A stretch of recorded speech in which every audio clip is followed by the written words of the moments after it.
3월부터 필리핀 가사 근로자 100명이 서울 지역 가정에서 일을 하게 됩니다. 저출생의 해법이 될 수 있을까요? 전문가와 함께 짚어봅니다. 이화여대 사회학과 이주희 교수 모셨습니다. 어서 오십시오.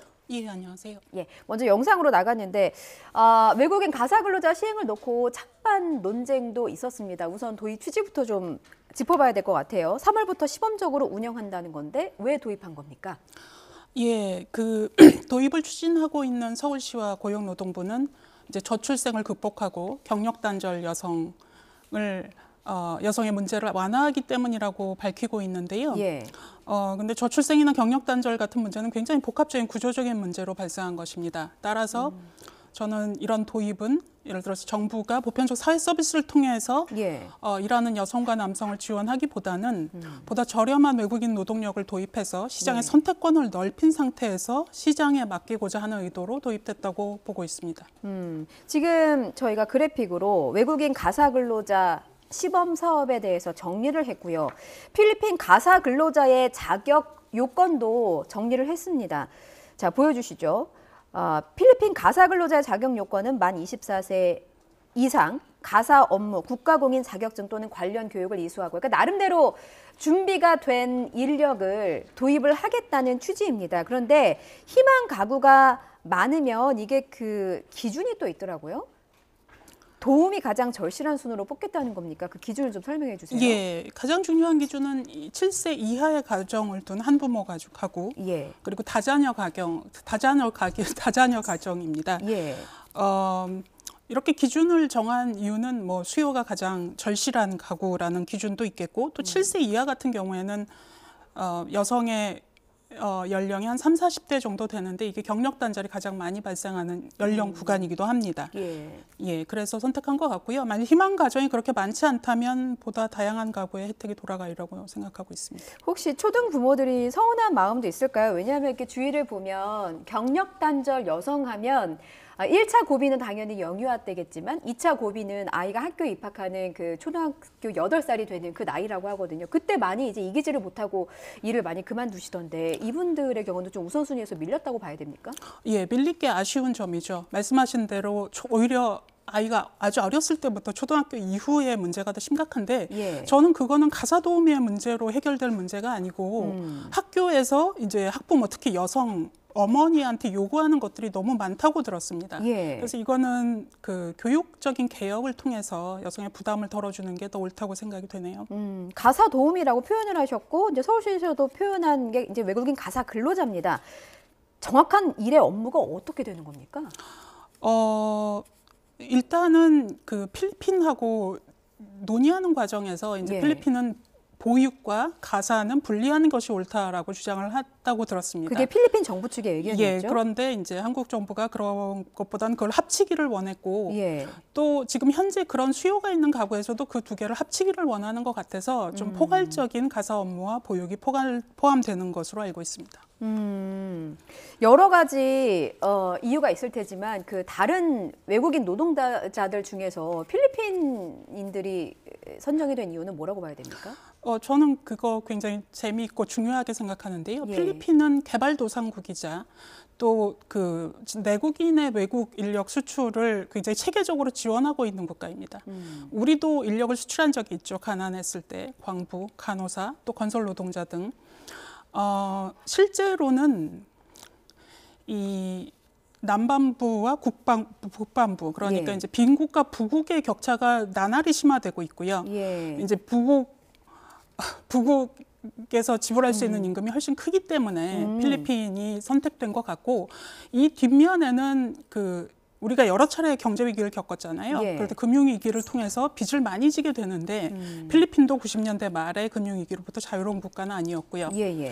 이런 경우에 외환이 굉장히 많이 필요하게 되는데 필리핀 노동자가 해외에서 벌어서 본국으로 송금하는 돈이 외환 보유고를 높이고 뭐 필리핀 국내 GDP에 큰 도움을 주는 것으로 알고 있습니다. 어떤 면에서는 좀 비극적이고 불행한 글로벌 정치에 한국도 참여하게 된 것이라고 생각이 듭니다. 과거에 우리나라가 지금보다 훨씬 못 살던 시절에 우리나라도 이런 노동 여기 이제 제공이 되곤 했었습니다. 그러니까 그 필리핀 국내 경제의 한 축을 해외에서 나가는 필리핀 노동자들이 채우고 있다는 말씀이신데요. 그렇다면 이 필리핀 노동자들이 가져가는 돈, 만약에 국내에서 이제 서울에서 가사 노동자로 활동을 하게 된다면 얼마의 비용을 가져가게 되는 겁니까? 한국의 가사근로자법에 맞게 활용해야 합니다. 예. 따라서 최저임금인 206만 원 이상 206만 원 수준에서 지급되는 것으로 알고 있습니다. 206만 원. 이거 그 보통 필요로 하는 수요층이 30, 40대 맞벌이 가구 그리고 서민층일 텐데 월 200만 원의 비용을 감당할 수 있을까요? 현실적으로 어떻게 보세요, 교수님? 저는 일반적인 중산층 가구한테도 좀 버거운 금액이라고 생각이 들고요. 예. 중상층 이상한테 해당이 되는 일이라고 생각합니다. 그래서 아쉬운 점이 많은 것이죠. 왜냐하면 공보육을 통해서 좀 더 예. 보편적으로 국민 모두한테 서비스를 제공할 수 있었는데 왜냐하면 이걸 위해서 서울시가 약 1억 5천 정도 초기 운영비를 지원한다고 들었거든요. 예. 그래서 왜 이렇게 한정된 인구 집단한테 정부가 국민의 세금을 써야 되는지 설명할 필요가 있다고 생각합니다. 그러니까 정말 필요한 곳에는 도움의 손길이 미치지 못할 우려가 있다라는 부분을 짚어주셨는데 그러다 보니까 오세훈 서울시장이요. 월 100만 원까지 줄이는 방법도 고민을 해보겠다라고 언급을 했습니다. 그런데 이게 근로기준법이나 이런 거에 좀 저촉되는 부분은 없는 겁니까? 당연히 저촉이 되고요. 저는 오세훈 시장이나 또 이거를 주장했던 조정훈 국회의원이었던가요? 그분들이 이렇게 말씀하시는 건 적절치 않다고 봅니다. 예. 왜냐하면 우리가 ILO의 그 차별금지 협약에 가입된 상태이기 때문에 예. 내국인 근로자와 외국인 근로자를 차별할 수가 없습니다. 물론 차별할 수가 없는데 ILO 같은 국제기구는 강제력이 없는 데가 아니냐. 우리 그걸 다 무시해버리자. 이렇게 생각하실 수도 있는데요. 예. 만일 그렇게 되면 가사 노동자가 들어와서 예를 들어서 다른 산업으로 최저임금을 주는 다른 산업으로 유출될 우려도 있고요. 그럼 또 불법 체류자가 될 수도 있고 무엇보다도 국제규범은 그 국제기구는 강제력이 없지만 보통 무역 협약을 통해서 강제력이 확보가 되는데 예. 우리가 2011년에 한 EU 그 FTA에 이런 조항이 있습니다. 그러니까 노동과 환경과 관련된 기준을 악화시키거나 완화시키면 안 된다는 거거든요. 예. 그거는 무슨 뜻이냐면 우리가 노동 기준을 완화시켜서 외국인에게 또 생산 비용을 낮출 수가 있다면 그것은 그 좀 부당한 무역 우위에 서는 행위로서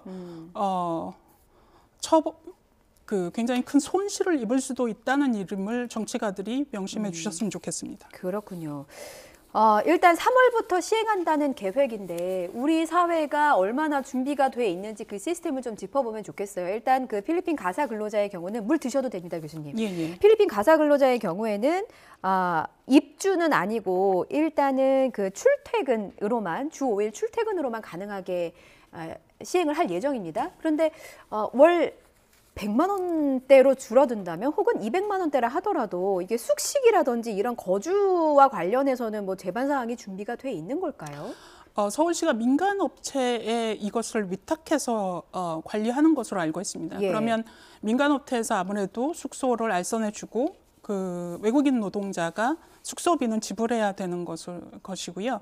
그래서 아마 서울시장은 그런 숙소비를 어떤 면에서 숙소비가 포함된 것이니까 이제 자꾸 100만 원 이하를 말씀하시는 것 같아요. 예. 그래서 뭐 준비가 잘 되었는지는 이 시범사업을 통해서 좀 밝혀져야 될 부분이라고 생각합니다. 일단은 뭐 시행해 봐야 이게 죽이 될지 밥이 될지를 알 수 있는 상황일 예. 것 같아요. 말씀하신 것처럼 외국인 가사근로자 도입은 뭐 여성의 경력 단절이라든지 저출생 위기가 심각한 상태에서 나름의 고육지책으로 나온 방안으로 알고 있습니다. 그런데 전문가 입장에서 지금 여러 가지 부분에 있어서 미흡한 대책이다라는 부분을 지적하고 계신 것 같아요. 어떤 부분이 가장 큰 문제라고 보십니까? 여러 가지 문제가 있는데요. 일단은 그 돌봄 노동의 가치가 평가절하될 수 있는 문제가 있습니다. 다른 국가들의 경험을 통해서도 외국인 가사노동자 도입이 출생률 제고에 효과가 없다는 것이 이미 잘 드러났고 예. 이게 외국인 가사노동자를 도입한다는 거는 국가가 책임져야 될 돌봄 서비스를 시장에 맡기고 이제 지불 능력이 있는 소수 가정에게만 혜택을 준다는 것인데 예. 그런 면에서 조금 무책임하고 근시안적일 수 있는 정책입니다.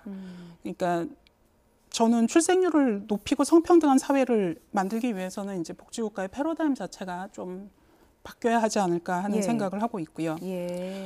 이 지금 문제에 대해서 질문을 해주셨잖아요. 저는 이 중요한 문제 중에 하나가 이제 내국인 노동자의 임금을 침해하고 고용과 임금을 침해할 수 있는 문제입니다. 그러니까 외국인 노동자가 도입이 되면 내국인 노동자의 고용과 노동 조건에 큰 영향을 미치는데요. 저는 이거를 찬성하는 분들의 입장에서 뭐 이해가 되는 부분도 있습니다. 왜냐하면 지금 300만 원이 넘는 그 내국인 혹은 다른 보통 이제 그 가사와 육아를 함께 돌보는 내국인 노동자 기준으로. 그런데 300만 원이 넘는 돈을 이미 지불하고 계시다는 점은 물론 이분들은 200만 원의 외국인 노동자가 도입이 되면 혜택을 얻으시겠습니다만 이미 지불하고 있으신 분들은 이제 경력 단절이 안 되고 계속 일을 함으로써 그 가구가 벌어들이는 수입이 미래에 지금의 지출을 상쇄시켜 줄 수 있다고 생각하거든요.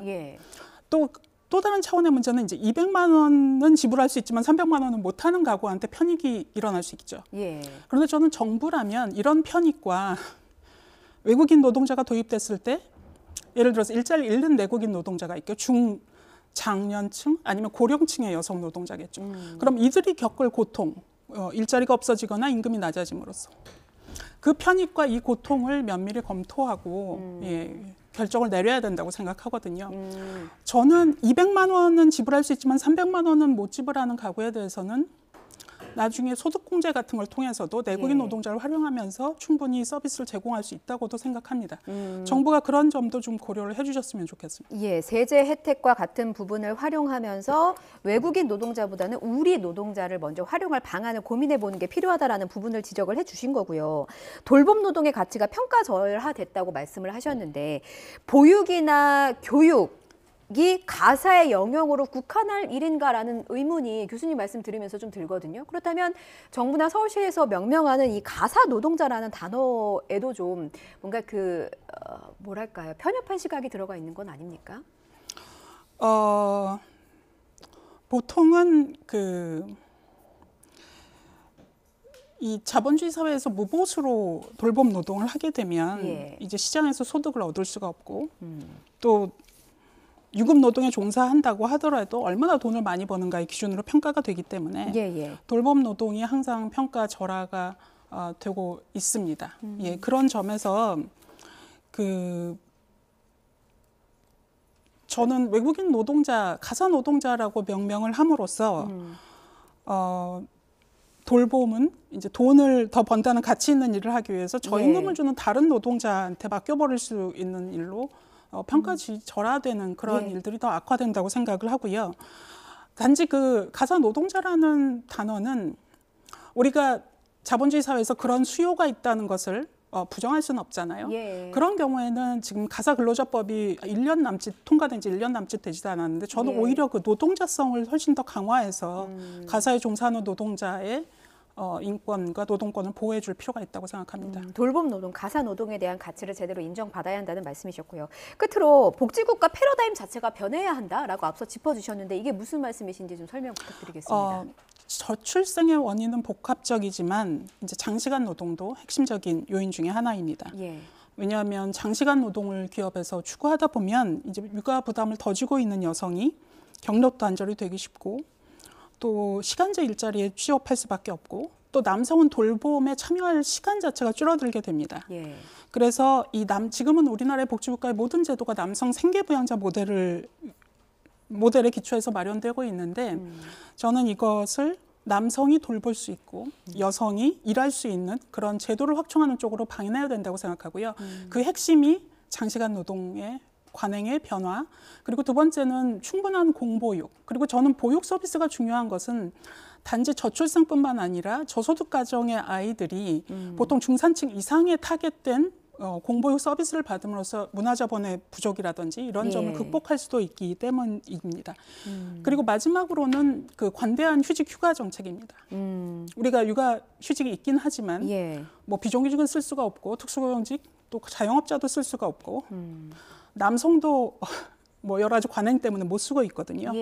이런 종합적인 일들이 벌어져야 우리가 저출생이 없는 행복한 사회로 갈 수 있다고 생각합니다. 예, 교수님 말씀을 정리를 해보면 정부와 지자체가 아이 맡길 곳을 마련할 것이 아니라 아이를 부모가 직접 돌볼 수 있는 시간을 확보해 주길 바란다. 이렇게 좀 정리를 해보도록 하겠습니다. 지금까지 이화여대 사회학과 이주희 교수와 함께 말씀 나눠봤습니다. 교수 오늘 말씀 고맙습니다. 예, 감사합니다.